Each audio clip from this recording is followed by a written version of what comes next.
gameranx presents 10 of the most ultra-competitive games of 2016. We've compiled this list of games coming out this year that we think have the most competitive edge, and while we'd like to include stuff like League of Legends, unfortunately those just didn't release this year, so let's get started off with number 10.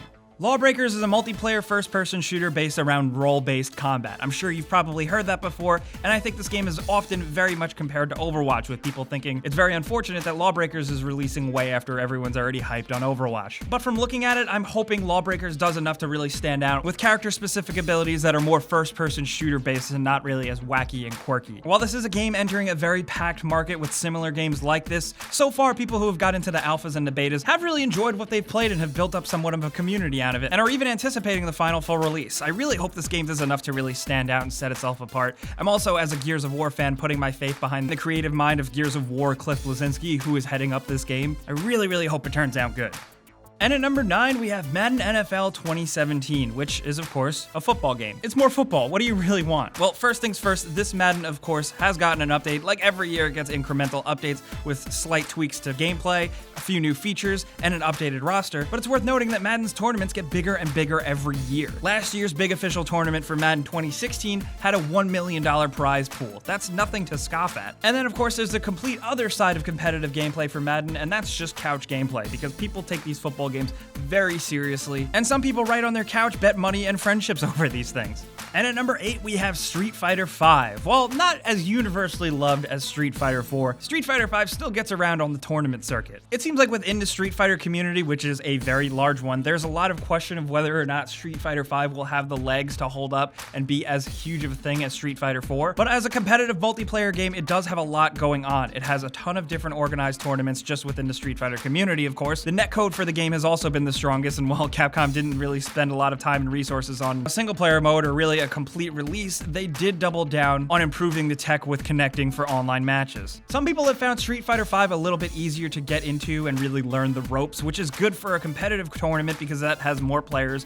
and more fans and more people watching. And I will say this, if you're not into watching any type of competitive gaming or esports anything, give Street Fighter a chance. Watch a Street Fighter tournament because it is unlike anything you've ever seen. The way these people play the game is godly, and it is so much fun. It might just change your mind about competitive gaming.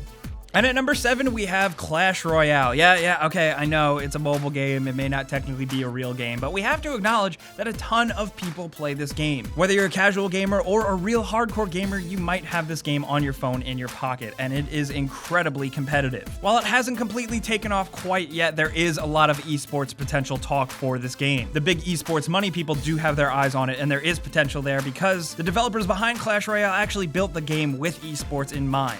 But I guess the biggest question is, and with any esports game, is it entertaining enough to really watch and fill a stadium with people for? I guess time will tell for that. There have been public events and big tournaments in other countries, but it hasn't really exploded yet. And at number 6 on the list, we have Gears of War 4, a game designed with competitive play in mind. The game has its own competitive category that has different settings that have been balanced to take into account the higher levels of coordination and skill that really kind of come with competitive play. Subtle tweaks including toning down the damage and reducing certain factors like aim assist to really highlight the best players and make them stand out, and essentially really reward their actual true skill. Escalation and execution are two of the biggest modes in competitive due to their emphasis on team-based play at the highest level. This is some hardcore stuff. It's not your little brother's Gears of War 2 split screen match. This is the real deal. If you're like me, you've been playing Gears of War and you think you have what it takes, jump into a competitive playlist, play a competitive match, and then immediately walk away with your tail between your legs and never do it again. Because that is where the big boys play. Whew.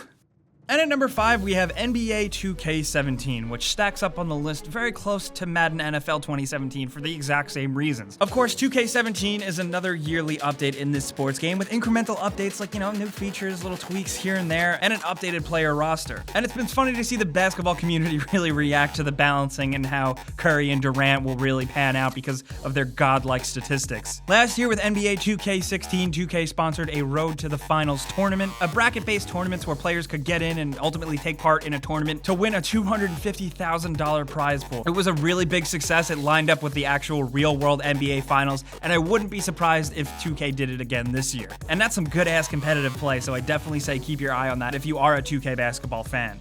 And at number 4 on the list, we have Paragon, a free-to-play multiplayer online battle arena game. This is being worked on by Epic Games and has developed a surprisingly robust community. But there is a lot to sink your teeth in here, even if you look at this game and might not immediately think that it's your thing. First of all, people really compare it to Overwatch when you shouldn't at all. I've been guilty of making that same mistake. This is very much a traditional MOBA style game, just with like a third-person action style perspective camera angle. There is a very deep and difficult learning curve to really understand the rules of this game, how to play your role, and how to work. The maps, while they don't look like much, are designed very much around certain lanes and really good angles of competition that do actually make this game kind of feel fresh. Once you spend a few hours with it, really get your hooks into it, you might enjoy it. The gameplay also has a card-based system worked in, which was cool. I just wanted to bring that up just because we can't talk about Hearthstone on this list because that came out last year. But since it is technically a MOBA, that automatically makes it insanely and fiercely competitive, so that's why Paragon earns a spot on our list. And like I said, it is ultimately, upon final release, going to be a free-to-play game, so you can at least download it and give it a shot, and if you don't like it, delete it.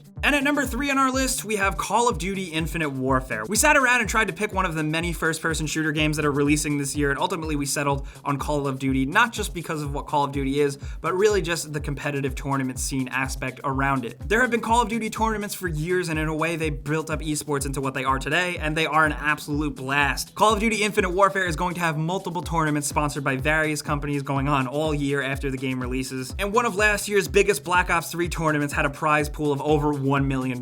This is big stuff and it does draw crowds, but also it's actually pretty fun. While a lot of people like to crap on Call of Duty, Infinite Warfare really just rolls with the Black Ops 3 style gameplay and improves upon it. So if you've already adapted and honed your skills to wall running and doing crazy stuff in Black Ops 3, you might feel a little bit more comfortable in Infinite Warfare, which I think honestly will benefit the competitive scene in general.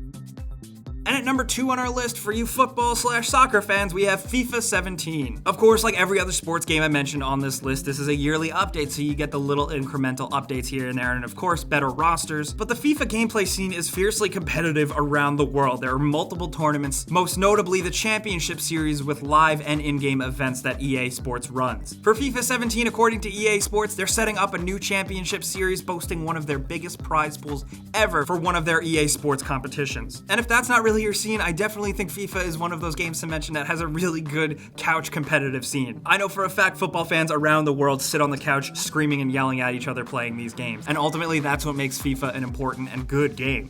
And at number 1 on our list, we have Overwatch, the Blizzard first-person shooter that has been exploding across living rooms and esports tournaments around the world. Overwatch is just a ton of fun, and it caught fire and developed a huge community very quickly for a reason. It's just good, it's well-designed, and it's a freaking blast. It's fun and casual and easy to get into, but very difficult and steep to really learn the actual ropes. Jumping into the newer competitive ranked matches that Blizzard has set up definitely separates the men from the boys. It almost becomes a different type of game. But ultimately, that's what people really love about it. This is a team-based game where you really have to know your roles, you have to communicate, and you basically just have to know the game extremely well in order to succeed. And that's what's going to give Overwatch legs, not to mention the big ESL tournaments being set up that are going to start in February and March that I think you need to keep your eye on because they are probably going to be ginormous. Just judging from the fervor around Overwatch now, I'm thinking competitive play for this game is going to stick around for quite a few years, with a lot of big prize pools. So if you have been playing Overwatch, brush up on your skills and get ready, because things are only going to get more intense. So guys, those are 10 of the biggest competitive games releasing in 2016. There's a lot of competition in all kinds of video games, so I do want to hear from you guys down in the comments. What games do you play in a competitive fashion? What games really get your blood boiling and your competitive side really raging? Let's talk about any of those things down in the comments below. And you guys know the deal. If you learned about a game or two here, clicking the like button helps us out a ton, and we really appreciate it. And subscribing if you're new is a great idea because we put out videos like this every single day. But as always, thanks for watching, and we'll see you guys next time.